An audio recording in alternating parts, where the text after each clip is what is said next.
All right, we're back with another episode of The Hunger Games, and I'm here again with my friend Jen Davis, who is joining me for the second time in like about 2 weeks or 1.5 weeks, which is awesome. Hi, Jen. Hi. How you doing? I'm great. Yeah. Yeah. Awesome. We're drinking wine, so we're both fucking great. Mm-hmm. Jen, you watched 2 movies today. Talk about it. I made a little Top Gun double feature. I saw Top Gun and Maverick because it's only out for a week, so I watched them both today. So, Jen, let's have a talk about that. Which movie's better? Jen? They're both Jen, amazing. you saw both today. Which movie's better?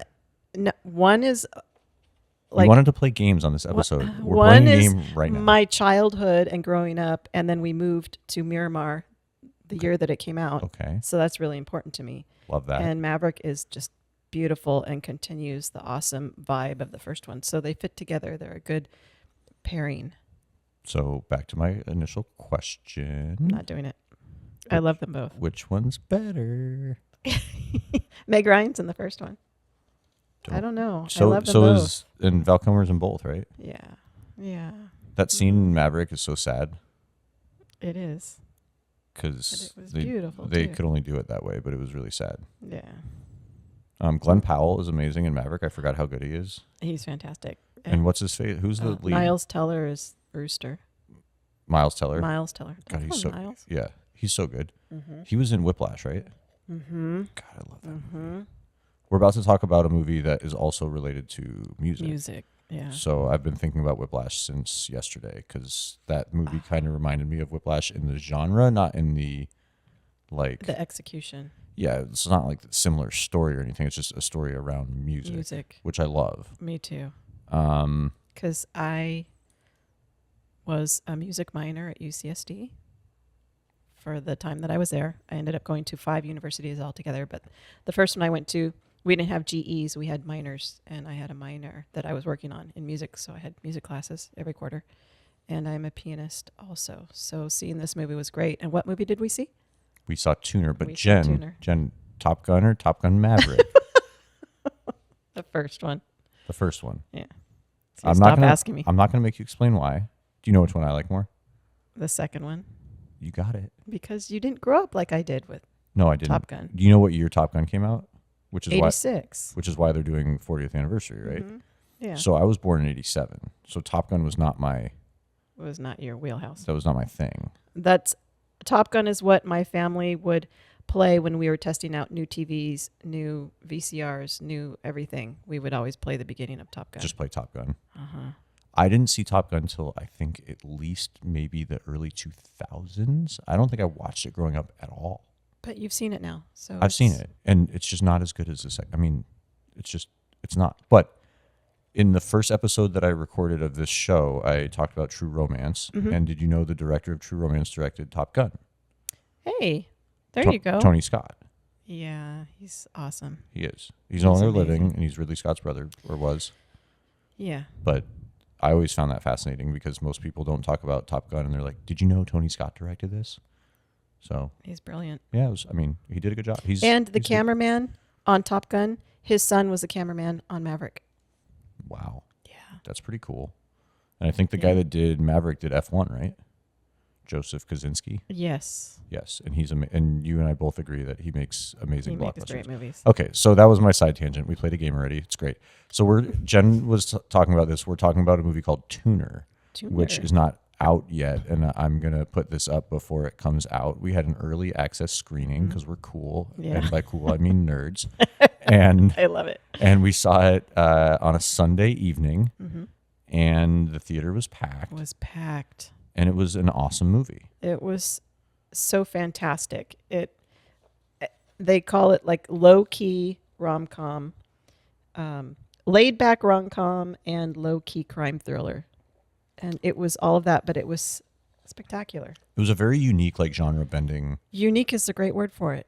Very unique. Like, I was trying to think of movies that like parallel this as far as like the genres that this included or involved, and there wasn't. I couldn't like think of anything because you've got like we were talking about this earlier tonight. You've got this like first 10 or 15 minutes with Leo Woodall and Dustin Hoffman, and it's just incredible. Yeah. And their like on-screen chemistry is amazing. And you were reminding me that the director, co-writer, actually wrote this for Dustin Hoffman. Yeah. And that's a little teaser to a game we're going to play later, so keep listening, damn it. Yes. We decided like right before recording that we're going to play a game, and I just made shit up, and we're going to do that later. So there will be a game because this is the Hunger Games, and there will be games. There will be blood. There will be games. So Tuner is about a piano tuner, and Leo Woodall plays Nikki, who's the tuner, and so is Dustin Hoffman, like their two-man tuner team. Dustin's character, I think, is Harry Horowitz, and he's got like this funky tuner van that they're driving around in with like a bobblehead piano thing of Henry. I think it's Harry Horowitz. It's Henry. It's Henry. I was way off. Henry. Samsonite, way off. Henry Horowitz, and Dustin Hoffman's amazing in this, and I can't believe he's 88 years old. And I love that they improvised a lot of the van scenes. Oh, right, that's what they were saying. Yeah. Yeah. Because he told the director some stories, and what's the director's name? Daniel Rohrer. Rohrer. And he said, I love that. Let's use that tomorrow when we shoot that scene. Yeah. And so a lot of that is improvised. And like I loved, so like to make this really blunt, because I've talked to a lot of people about the structure of my show episodes. Like I loved this movie. I'd give this movie like an A. I wouldn't give it an A plus. I wouldn't give it an A minus. I just think it was like an amazing movie. Did it make you emotional? It made me emotional in the sense that it was like gripping. Like I was very into the characters by a certain point. Like I wanted Nikki to win, and you knew he was going to lose, but like I wanted him to win, and he just gets so caught up in this like. So I'm talking about the genre bending, and it goes from like piano tuner to suddenly there's some health concerns, and Nikki needs to make money, and he walks in on these guys trying to bust open a safe, and he's got this hearing condition, right, where he's got oversensitive. Yeah. Did you write down the name of it? I did, because it's called hyperacusis, where it's a rare disorder that makes normal sounds feel painfully loud. So he's always got earplugs in, and then he walks around with the headphones on to protect even more. Which are just like not actually headphones, but like these like over ear things that are like supposed to mute the sounds even more. Yeah, like high acoustic sound. Because he has to protect it. And like it was funny, and like I'm watching this movie, and like I have pretty good hearing too, and I mean I'm sure I'm destroying it over the last 38 and a half years with what I listen to and stuff like that. But I was like, I kind of feel like I also overhear things, and like I don't have this condition obviously, but like I can relate to like how certain normal noises like hurt my ears. So I was kind of like really into the character, because I was like, okay, I get this. Like he can hear, and like he can hear on a level that's like superhuman. And the interesting point of this movie is that he has this hearing condition, but he was a amazing pianist growing up. Like amazing, like he's like a prodigy. Prodigy, virtuoso. That's the word they use, right? In the movie, he's a virtuoso. Something like that, yeah. Yeah, and then he meets Ruthie. Yeah. And Ruthie's awesome, and I'm blanking on the actress's name. She's but Havana Rose Liu.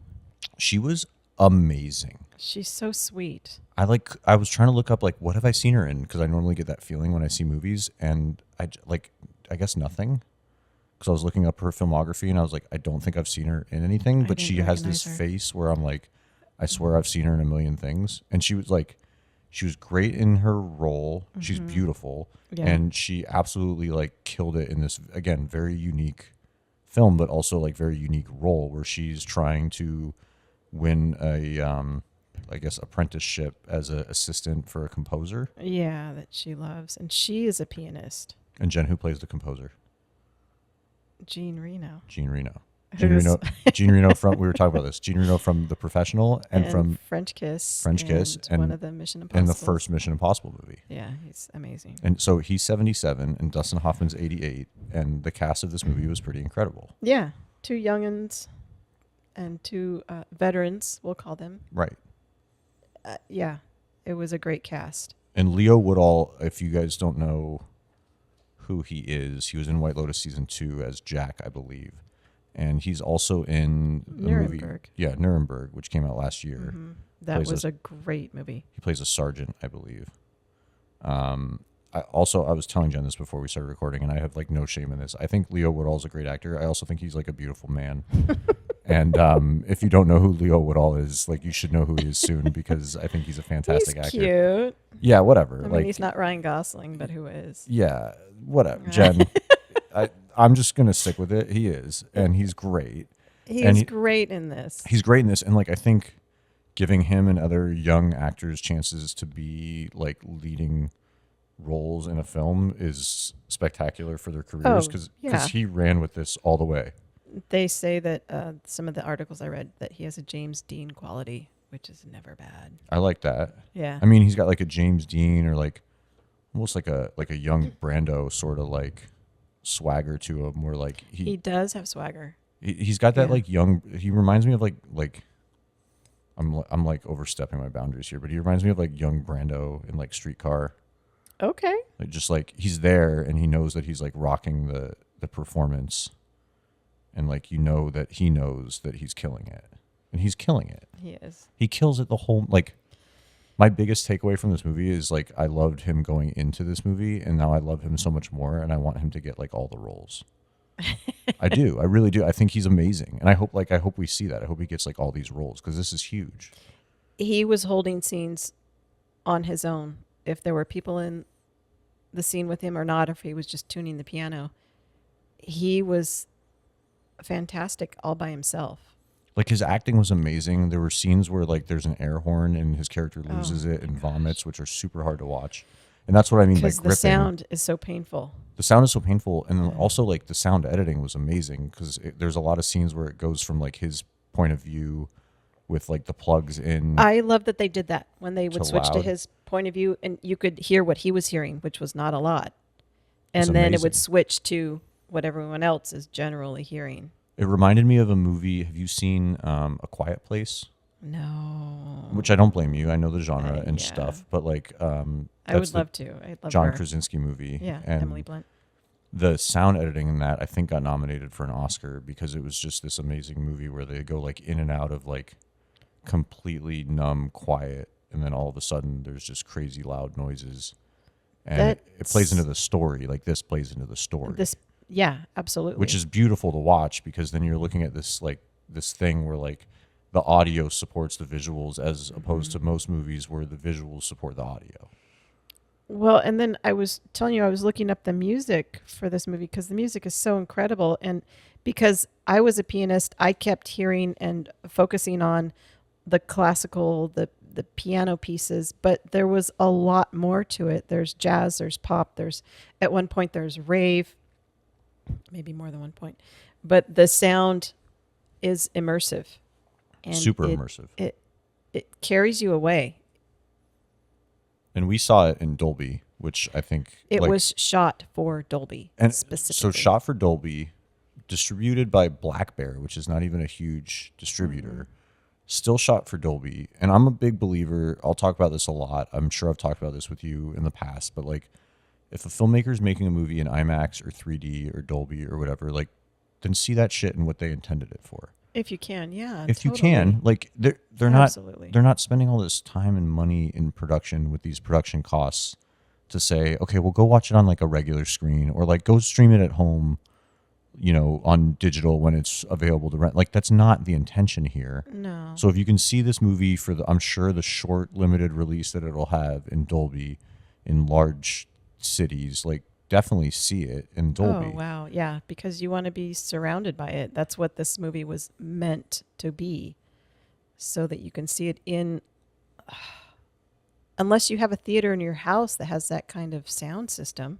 Even then, like you don't have it's still not the same. Yeah, you don't have like this huge theater of like people watching it for the first time and like like you said, the emotions and it's gripping and it's fun. Like it's a fun movie. It's got some chaos with the drama. There's bad guys and it gets really stressful and tense sometimes. And then the scenes with Ruthie are so sweet and she's so just delightful. And Nikki with her is delightful. And it's like he is this wounded soul from his hearing issues. And like, it's like she gives him a big hug the whole time. Just, she's a perfect match for him. They have a great and you were talking about how this is an emotional movie. Like they have a great like love montage too, where like he's like falling in love with her. Yeah. And like I thought there was a really great scene, especially because like I'm dating a lot these days, so this kind of related to me pretty hard. But there was a really great scene where he gives Ruthie a watch, and she like, and I like again I could totally relate to this because I'm that type of like romantic that like is into people when I know I'm into people, and like Nikki's character was into Ruthie like early on, and he gives her this watch, and she like freaks out, and she's like, it's only been a month. And I could like kind of relate to that. And I was like, it was like gut wrenching for me because I'm like, oh my God, it has only been a month. And they're just telling us this now. Yeah. But the funny thing is, the flip side of that is her character, and this is just a character, then normalizes it suddenly and goes, no, that's my watch. Yeah. He like tries to take it back. She's saying it's too much. It's too big. It's too important. It's too much. It's too big. It's a Rolex. That's my watch. And then as soon as he says, he says, you know what, fine, I'll take it back and give it to you later. And she goes, no, that's my watch. Well, let that be a lesson to all the helpless romantics out there. That 1 month is not too much if you're in love. And it's because he listened to her because she told him a story about a watch from her past. That she lost. Yeah. Like her grandmother's watch. Yeah. And he remembered and he saw something similar enough. And it was so just sweet. So side note, because I love to talk casting and I'm super nerdy about it. Did you recognize, so there's a safe scene where he's trying to crack a safe that goes horribly wrong, and somebody comes in with a gun, and it's like the uncle, right? Did you recognize the actor that played the uncle? Who was that? I meant to look that up because I was like, I recognized him. There's a show that I think you have watched that we've talked about on Showtime that has made a resurgence lately with a different title. Do you know where I'm going with this? No, tell me. Do you ever watch Dexter? Stop. Oh, it was the lab guy. He's from Dexter. My God. Yeah, you like that? That's who that was. My brain is kind of weird like that. The actor's name is awesome. I think the actor's name is C.S. Lee. Oh, he's got the funny laugh in Dexter. Amazing, right? Oh, that was that's him. Who that was. Yeah, I meant to tell you that, but some of these that we'll do together, I'll just surprise you. Yeah. And when I saw him, I was like, oh my God, that's him. It's the guy from Dexter. So that was really cool. Right. C.S. Lee is in it for about, I don't know, 3.5 minutes. If that. Yeah. And then the other actress that I liked, the wife, Dustin Hoffman's wife, we were talking about her, Tova Feldsa. Yeah, I can't pronounce her name. I'm gonna say Feldsa, but you can say Feldsha, and she's the mom from Nobody Wants This. You said. Yeah, and I love that show. And she's like Adam Brody's character's mom, and she's hilarious. So good. She's the Jewish mom, and she's great in this. She's a good pairing with Dustin Hoffman. Super great. Yeah. And so like the movie's genre bending because it goes into the music, the tuner, then the crime and the breaking into the safes, and then there's the love and the romance. Yeah. And then there's a little comedy early on and a little later with like the Dustin Hoffman stuff. And also it gets like really dramatic and sad with the Dustin Hoffman stuff. And it turns into this like beautiful movie about a guy with a gift. A gift for sure. And he's overcoming this handicap. But he still has this amazing gift. You know, like one of my top 2 or 3 favorite scenes in the movie is when they get in the fight and she's asking him what he's doing with his life. And he goes on this like side rant about how like I was supposed to be you. Like I was fucking supposed to be you. Yes. I was supposed to be the one in your shoes. Doesn't he tell her I was better than you? I think he says, I am better than you. I am better than you. But maybe I was better than you. Yeah, something like that. And I loved that scene because a lot of us hit points in our lives, myself included, where like you've tried your best to be someone and you've tried your best to do something. And sometimes the world or your health or your life limits you, even though your abilities are superhuman. Your life gets kind of dragged down by reality in one way or another. And like I really related to that scene on a personal level because he goes on to say like, well, what do you mean am I working towards anything? I wake up every day and I'm just trying to live.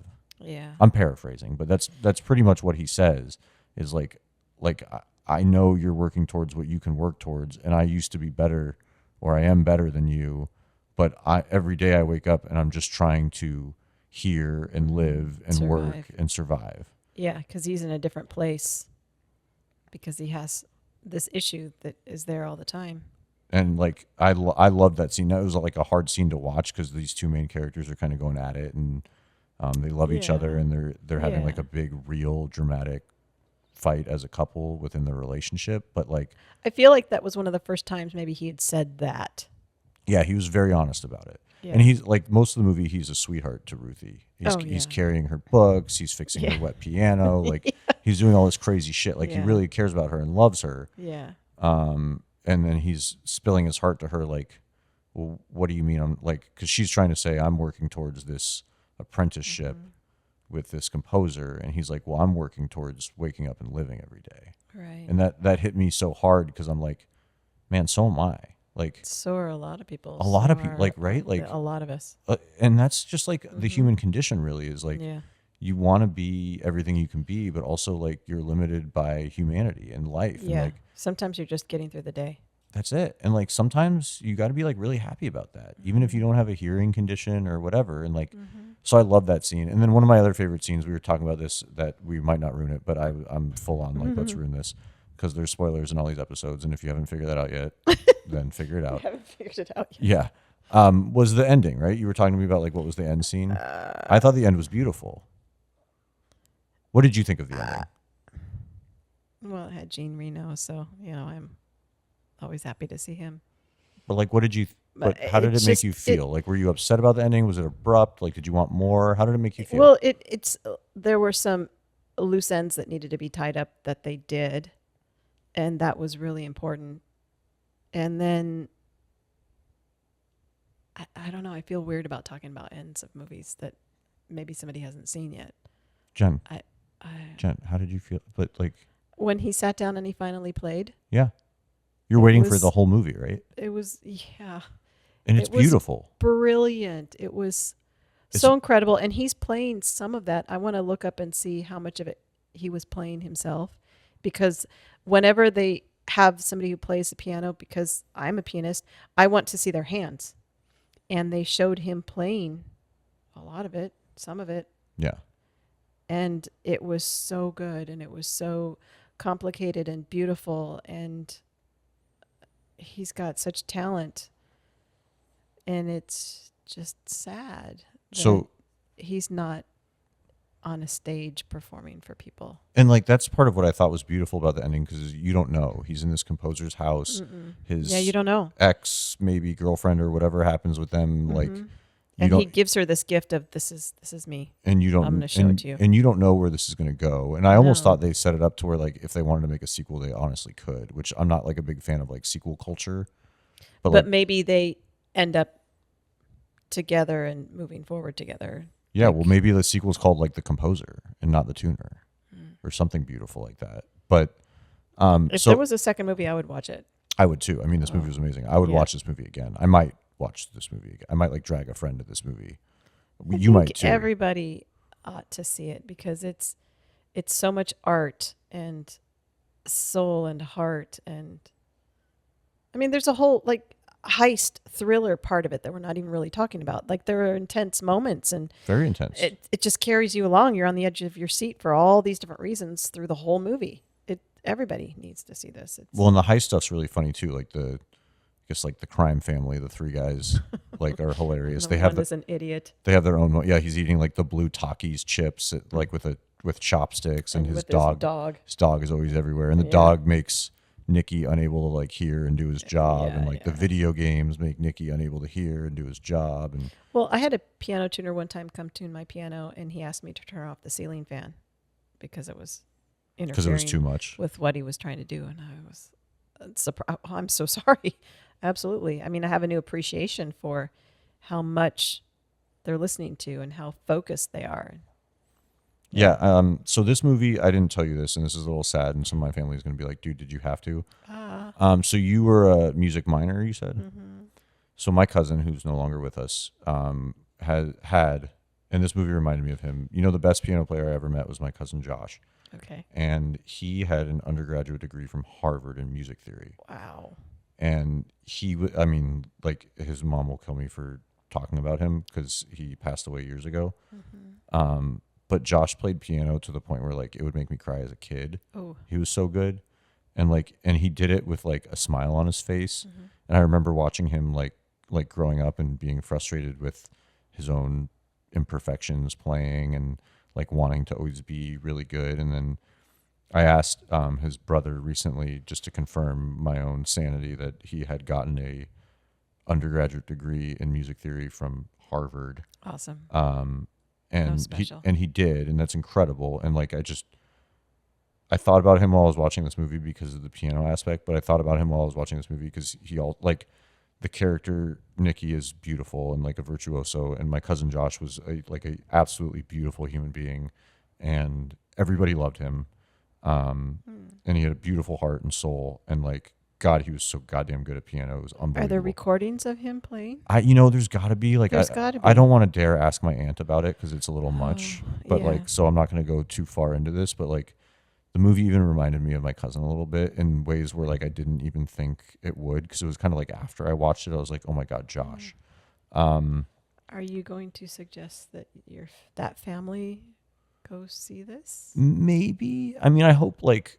I'm begging all of my friends and family to listen to this damn podcast first and foremost. So I hope some of them listen to this and maybe say, that was great of you to think of him or talk about him or whatever. Yeah. And it's tough for all of us, but he's being remembered. He's being celebrated. Josh played a mean piano, man. That guy could throw down on a piano. Great. And I don't know, like I didn't get a chance to talk to him too much from when he graduated till when he passed, but which was many years, but I didn't get a chance to talk to him about music. And he was very into music and he loved music and he was great at piano. And so this movie had like a lot of feelings for me. And so I love the piano aspect also because I sucked at piano growing up and like I could not get there. And the movie also made me like think about like, do I start playing piano now? Because like it's so beautiful. It is. And it's like a very universal instrument. Very universal. If you can read piano, sheet music, you can read any music, any sheet music. So you didn't want to talk about the end of the movie, but I'll talk about it anyways. Okay. I loved the end of the movie. Yeah. I have this thing with like movie endings, Jen, where I think like movies that are rooted in reality, like this one is relatively rooted in reality other than the heist shit. Right. Which is kind of crazy and a little ridiculous at times. It is. But it was fun. It was fun, and it made the movie like watchable and multidimensional. When movies are rooted in reality, I think they have a lot of trouble writing a good ending. Because I think, like, again, human condition, being a human being, like, the end of life is not the happiest thing. And, like, if a movie ends, before a main character's life ends, then you got to figure out a way to, like, wrap it up a little bit in a happy way or maybe a sad way or whatever it may be. But, like, ending a story about, like, a real character is tough. Ending a story about, like, a fictional or fantasy, like, Lord of the Rings or like a Marvel movie, like that's a lot easier. Anything. Well, I don't know. I think it's all hard, but I think it needs to make sense for the story. It needs to have the appropriate ending because it can't all be fairy tale, Hallmark happy endings. No, it can't. It has to make sense. The way I word it, like the analogy I make is like life isn't always a happy ending. So like movies aren't always going to have like this beautiful, happy, like bow around it sort of like ending. But this movie to me, like really stuck the landing to me. And not like it's obviously, it's very subjective, but like they ended the movie like very open-ended. And they also made it very conclusive as to like who the character is and what he was capable of. Without like giving away the final line of the movie, because I won't do that because I don't want to ruin it for you, Jen. But you who have seen the movie, But I know you don't want to ruin the ending for other people, so I'm not going to like line by line the ending here. No. But the way they ended the movie was like very poetic and very fun. In like you wanted to see this the whole movie sort of way. Yeah. And I didn't feel like there was anything missing when it was all done, when the credits rolled. I felt complete. But it was also very open-ended. Which is okay. I'm okay with that. It was a good ending. I don't know if they could have come up with a better ending. No. Like what, they hire him too? Like I don't need that. It was just right. So before we get into this random like off the cuff game that I'm making up as we go. Okay. But like if you had to give the movie like a letter grade, I gave it like an A, not an A minus. Totally not an A. A. It's an A movie. You'd watch it again, right? I would definitely watch it more than once again because of all the piano aspects, because that's I gravitate toward piano anything. And I was talking earlier to my mom about the scene early on where the pipes break over her piano and she calls him in a And panic he's like it's an fixing the wet emergency. piano. Yeah. And he comes to help protect the piano, and they take pieces of it off and lay it down on in the bedroom. And the next scene, the piano's pulled apart. The Like keys are everywhere, right? Oh, and my heart like sunk. Like, oh, I felt so bad for the piano. Like Yeah. he's saving it, but to see it all spread out was so upsetting. And that was my first emotional moment in the. I was like getting teared up, like that it was all pulled apart and everywhere and drying out. And they saved it, they protected it. And I thought like there was a moment a little before that was like a comedic emotional moment for me where she asks him if she goes, "Can I pay you for the repair?" And he goes, "This was a very cute moment, wasn't it?" And he goes, it was cute. He goes, "You don't have to pay me. It's on the house." And she goes, "No, I want to pay you. Like Yeah. you came out here and you helped me." And he goes, "Well, a job like this in this part of New York would be $5,000. And she pauses and gives this like ooh sort of face, and she goes, "Can I make you a $5,000 bowl of pasta?" Yeah. And it's incredible. It's such It's so good. It's there's so many like subtly well delivered lines in this movie that like so when you sweet. talk about it and think back about it, you're like, oh my god, this movie was really well done, like really well Very written, well thought out. Yeah, like the writing was good. We don't have to dive too much into it, but before we get into the game, we did see like a little bit of a Q&A of the composer and the editor, and it was very enlightening. In real life, they were sitting there in front of the screen. Yeah, Q&A. I talk about this. I've talked about this a lot on this podcast. I was so already. excited because you talked about it, and I listened to it. I was like, I want to go, and then we got to go. Q&As are awesome, and it doesn't matter if so it's like fantastic. actor, director, or in this case, it was the composer. I think Will Bates is that what we said his name Will was? Bates is the composer, and then Greg O'Brien. Greg O'Brien is the editor. And like Will Bates was very interesting because he talked about how his family rips him and jokes all the time that like the saxophone, which he plays, is like the first thing to get cut. And then they tried it for this and it didn't work. And then they said, no, let's bring that back. Yeah. And I thought that was cool. He got a win. Which, because the saxophone really carries a lot of the like drama of the movie, even though there's piano obviously being played the whole time. It was pretty nice. Yeah. And the editing, like we were talking about this a little earlier, like my gosh. the editing, and I know the editor's not like doing all the sound editing and sound mixing, but like he is bringing up some of the audio and putting the visuals And the with pacing, the audio. when he makes his cuts. Like Well, and there's at least two scenes that I want to talk about real quick when it comes to the composing and the editing. One is the scene towards the end where Nikki's struggling and stuck and is trying to make it to Ruthie's recital, if you will. Yeah. The editing's great with the music and the drama and the tension. That was amazing. And then there's another scene which I thought the editing was great, where we talked about the POV of Nikki when he walks into the makeshift nightclub, and you got his hearing, and then all of a sudden it gets super loud. Yeah. And like just the way they styled that visually and then put it together with the POV of Nikki and everything that he's seeing and hearing, and then everything that you're hearing from like a normal hearing perspective, it's incredible. And you feel it. You feel the distress that he's in when they go to his POV of his point of view of where he's hearing it and it's subdued, but you feel the distress that he's in when it's too loud or whatever. You feel his perspective, and that's so clever with how they put this together. That's great editing. So clever. Yeah, the editing, and like these two gentlemen talked about it for a bit, but like the editing and the composing really went hand in hand. They did.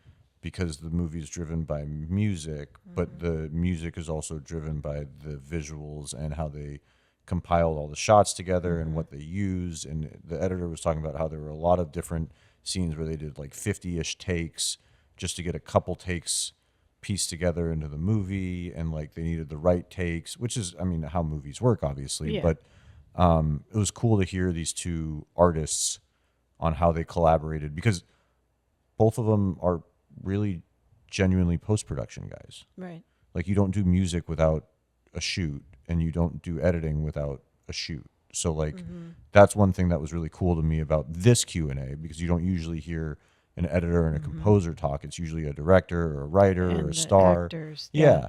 And this was two, like you and I have also strong post-production backgrounds, of course. live production as well, but also strong post-production backgrounds. And like to hear these two guys that are like post-production geniuses, for lack of a better description, was just fun and unique. Because I'm an editor too. In outside of the job that you and I worked on together, I've done a lot of editing, and I have some awards for editing, and so I can appreciate good editing.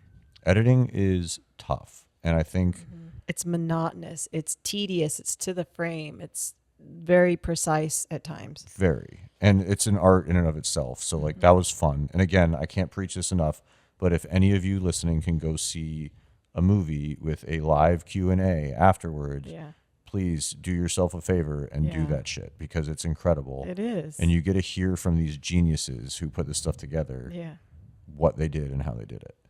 For sure. I recorded the whole thing, but I'm not going to use any of it because I didn't know if you record. I recorded one. No, so like what I do, so for everybody listening, what I do is like I have like voice recorder or audio recorder app on my phone, and I like very awkwardly like I'll hit record as soon as these guys start talking at any Q&A. And I will hold my phone upside down, because that's where the microphone is, because you talk into the bottom of your phone. Right. So I'll hold my phone upside down towards the speakers in the theater to get the best pickup on the audio. And like I make creative decisions on this podcast where like, is it worth it? Is it not worth it? These guys had great conversations, but like in the context of Jen and I talking about this, I didn't feel like it was worth it. But I have the audio. It's cool. I mean, it's fun to hold on to. Audio files are small, so I have it for whenever I want it. But we're not going to use any of that. But I just wanted to talk about that a little bit because it was fun. And now we can get into our whole one game of the Hunger Games that I made up. And I said, hey, Jen, I'm going to make... tell me. I said, Jen, I'm going to make up a game and we're going to go with it. And she goes, can you tell me? And I'm like, no, damn it. That's the fun of the game. Okay. Jen, Dustin Hoffman is an 88-year-old actor. That's fantastic. Dustin Hoffman has been nominated for 7 Academy Awards as an actor. Only 7? Can you name any of the movies that he's been nominated for? Tootsie is one of them. That is correct. Rain Man. Rain Man is one of them. That is correct. 5 more, Jen. 2 more are obvious. 1 is a little less obvious, and 2 are super less obvious. Was he Kramer versus Kramer? Yes, you're at 3, Jen. Jen, not only are you at 3, but you've gotten the 3 from the 80s. Of course. Are you proud of yourself? Yes. Yeah. You saw Top Gun in the 80s, and you got all 3 from the 80s. Yeah. So, Jen, we've got 3 of 7. I know he was in Hook. That is not one of them. That's not one of them. No, he was great in Hook, though. It's a great movie. The other ones are hard. Now, there's one that's not as hard, but that's just because I'm a movie well, buff. I got 3, so... You got 3 of 7 of a game that I didn't prepare you for. Yeah. Do you want to try any more? Can you think of any other... I'm blanking on... I'm trying to picture him and what else I've Can you think of any other Dustin Hoffman movies? He's been around for like, I don't know, almost as long as the dinosaurs. I've probably seen most of them. All right, let me give you a couple hints. Okay. He got nominated for a role in a movie that Jon Voight is in. Is that a cowboy movie? Midnight Cowboy. Midnight Cowboy. That is correct. So Jen, you're 4 of 7. Oh, you didn't even get a hint of what this game is. You're 4 of 7. You have passed. You have above 50%. Okay. Jen, there's another movie that came out before that launched his career. Oh gosh, is there a news movie? No, it's about somebody who recently got out of college. The Graduate. Was he The Graduate? Yes. Okay. So that's 1968, if you can believe that. Okay. 88-year-old Dustin Hoffman. So he was nominated for Best Actor in a Leading Role all the way back in 1968. In 1970, Best Actor in a Leading Role nominee for Midnight Cowboy. Okay. There's a movie in 1975 that I've never heard of where he was nominated for Best Actor in a Leading Role. Which one was that? Oh. I've never heard of this. Go ahead. It's called Lenny. No. Never heard of it in my life. Oh, that's from the book, right? Never. Yeah, I guess. It's from the book. No knowledge. Now the other one that is like, I thought this was like super hard to get. Best Actor in a Leading Role from 1998. 98. Yeah. I was gonna say that's recent, but it's kind of not. So I mean, for Dustin Hoffman, what's incredible, which is why I wanted to play this game, is he had 7 Oscar nominations for acting over 30 years. That's amazing. 30, and he's still acting. And he's still acting. Crazy. My parents used to see him on the beach in like Malibu, and they like once they like took pictures with like film, like photos with like film, and like developed the pictures, and they're like, see, we met Dustin Hoffman, and I'm like, oh, that's cool. That's I'm so glad you awesome. didn't take me. Thanks, Mom and Dad. Gosh. Wag the dog. Wag the dog. Is the other one. Yeah. Okay, I remember that. Okay, Yeah. so bonus points, Jen. Bonus points. This is why this is the game. Two of these movies, he won for Best Actor. Which two? But you said he has 3. All of these were ones that he was at least nominated for. Oh, but of the nominated. ones that he won, which are 2 of the 7 that we just named, which 2 did he win for Best Actor in a Did leading he role? win for Rain Man? He did. Yeah. Very good. Okay. I consider that you won the game, Jen. You're the winner. The other one is like kind of more obvious because the movie was like really big at the time. He didn't win for Tootsie. No, he did not. But you're close. Was it Midnight Cowboy? Nope. Keep going. What were the other ones that we've said? Kramer versus Kramer? That's the one. Yeah. So he won for Kramer versus Kramer, and I don't really know off the top of my head. Did Meryl Streep also win for Kramer versus Kramer? I want to say yes. Is that right? I feel like she did. She did. So she won Best Actress in a Supporting Role, which makes no sense because she's obviously a lead actress. Oh, in that. because it's the scene that he improvised with her, and I guess he hit a glass, and it wasn't scripted that way. I am a product of divorce, a violent divorce, and I refuse to watch that movie from beginning to end. Okay, that's just don't watch it. That's a Drew thing. But Don't like, do it. no, I won't. But I respect it. I just like I've seen bits and pieces of it and quality scenes that have been lifted on YouTube videos and other things of that nature. But well, she's so tremendous. okay, so that was a fun game. That was very good. Dustin Hoffman. You made that up in your kitchen. Jen's like, Google some shit. And I'm like, you know what? I'm not going to Google some shit because Dustin Hoffman has 7 Oscar noms. So we did it. We played a game. That was cool. That was cool. And you know, Thank Leo you. Woodall has 0 Oscar noms. So we had to do Well, something around Dustin Hoffman. Yeah. Because it's Dustin Hoffman. Come on. Dustin Hoffman's a legend. He is a legend. Absolute legend. So is there anything else you want to talk about as far as Tuner or you as Jen Davis or anything that you're working on that you want to talk about? You have a microphone and I'm going to put this on the damn internet. Oh my gosh. Yes, I'm putting you on the spot. You don't have to, Jen. I'm just asking. I'm drawing a blank. That's The fine. movie was so great. Go see it. I loved it. It is great. I love, that's another, like, I'm going to sound a little snobby here, but like I love living in LA, and I'm sure it's similar in New York where like we saw this movie a week and a half, 2 weeks before like the Yeah. wide release and like about a week before the local LA release. So that was another thing I told you that I do want to mention. So if you are going to see this movie, it's not out yet. I'm going to post this before it's out. Yeah. It comes out Friday, May 22nd in select theaters. It comes out more wide release May 29th. Yeah. But you and I agreed that Black Bear being the distribution production company, I don't know how wide of a May 29th release it's going to get, Yeah, I unfortunately. don't think it's going to be everywhere. I don't think so you're either. gonna have to look for it. I hope it's going to be in a lot of places because this Yeah. movie was really spectacular. It's great. It's not your typical movie. It's genre bending. And it has so many aspects of it that work. So it'll appeal to a lot of people that give it a chance. Give movies in, Jen and I talked about this last time we did an episode together. Give movies in theaters a chance. Because if you don't, the theaters are going to go away and then no one's going to be giving movies in theaters a chance. We have to keep the theaters. We have to. And yes, they're expensive. And yes, it's tough to get to. And yes, it could take a lot of your time of your day. But it's so worth it. But it's fun. It's my favorite thing in the whole world to do is to go to a movie theater. Yeah, like go get a bag of popcorn, put some butter all over that shit. Go with some friends or Yes. family or whatever, loved ones, Yeah. and like watch a movie. Or go by yourself. And this movie's rated R, and there's some like cussing in it, and there's some minor that's- violence, Yeah, minor it's violence, minor.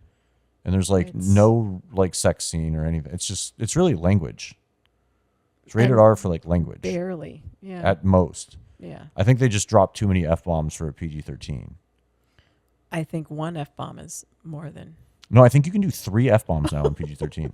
It's 2026, Jen. You can go up to 3 F-bombs. Oh my. But I think there was a good like 10 to 20 F-bombs and Dustin Hoffman I didn't and even notice. Leo Woodall. Well, because it's just so casual. Yeah. It's just like, And it worked. It wasn't gratuitous. it's New Yorkers talking. It was New Yorkers talking. Yeah, New Yorkers say fuck. It happens. I lived there. I heard it. Yeah, it happens. I say it. My parents are from there. That's where I got the word from. Yeah. All right. Well, I don't want to say much else. So thank you so much for listening. Yes, Again, thank you. this was another, and Jen, thank you for joining me. Thank you. Again, and we should do this Yeah. again and again. This was another episode of The Hunger Games. And if you have any questions or comments, check out the Slowly Building Instagram page at The Hunger Games Pod on Instagram. And What's your email address? it's thehungergamespod@gmail.com. Yes. And if anybody wants to email me or reach out on Instagram, please do. I'm going to be coming out with a shit ton more episodes as summer movie season is upon us. And thank you again for the support, the feedback, and the love. And I will talk to you all later.